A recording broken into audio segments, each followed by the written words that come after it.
For aggregate demand, we're showing the relationship between the quantity of real GDP demanded, that's how much we want to buy, at every price level. So if the price level is high, then we don't want to buy as much stuff. Okay, so if we look at our aggregate demand, we have price level on the y-axis and we have real GDP on the x-axis. So if the price level is high, we are not going to buy as much stuff. So high price level, low real GDP demanded. As the price level comes down, we see that real GDP demanded is going to increase. So our aggregate demand curve is going to be a downward sloping curve. So if we just looked at the curve, then it's going to look something like this. Aggregate demand is downward sloping, similar to our regular demand curve. Okay, at high price level, low quantity demanded. Okay, so we want to know what's going to cause the aggregate demand curve to shift. So anything that is going to impact the aggregate expenditure model, that the C plus I plus G plus X minus M, is going to impact aggregate demand. Okay, so fiscal policy. Now, fiscal policy is the federal government, and that's them changing taxes or spending to impact the economy. So we have three components to that. We have taxes, transfer payments, and government purchases. So with taxes, so when you work, you get the privilege of paying taxes. And so if they increase the tax rate, it means you're going to have less disposable income, which means you're going to have less money with which to consume.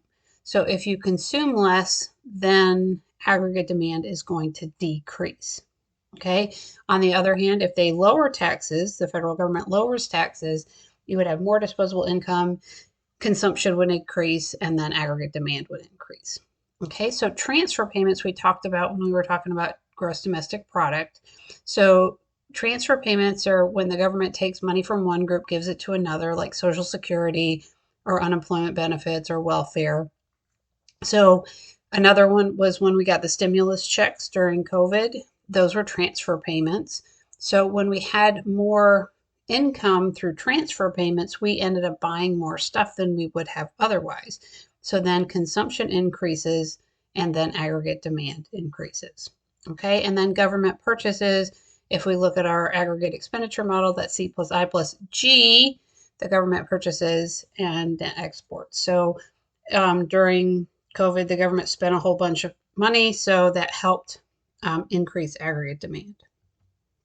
Another thing that's going to impact aggregate demand is consumer confidence. So if we think the economy is doing really great, we think everything's going well, then we're more likely to go out and spend more money. So if consumer confidence is high, then consumption will be high, and then aggregate demand will also be high. So alternately, if we think the economy is not in a great place, we're probably not going to spend as much, and aggregate demand is going to decrease.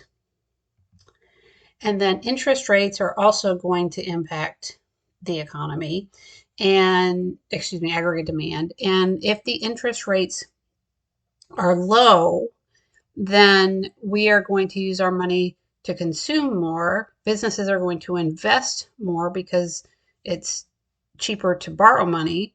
So consumption will increase and investment will increase. So then aggregate demand will increase. Okay. So what does an increase in aggregate demand look like? It looks like a shift to the right.